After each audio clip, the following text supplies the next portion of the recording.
আছে নামাজ বিহীন পরপারে কি জবাব দিবে তুমি প্রভুর কাছে।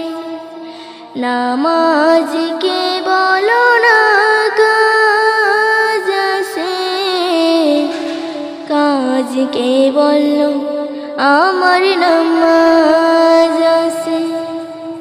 নামাজ বিহীন পরপারে কি জবাব দিবে তুমি প্রভুর কাছে।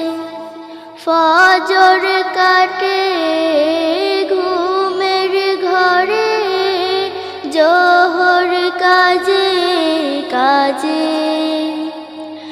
আসর কাটে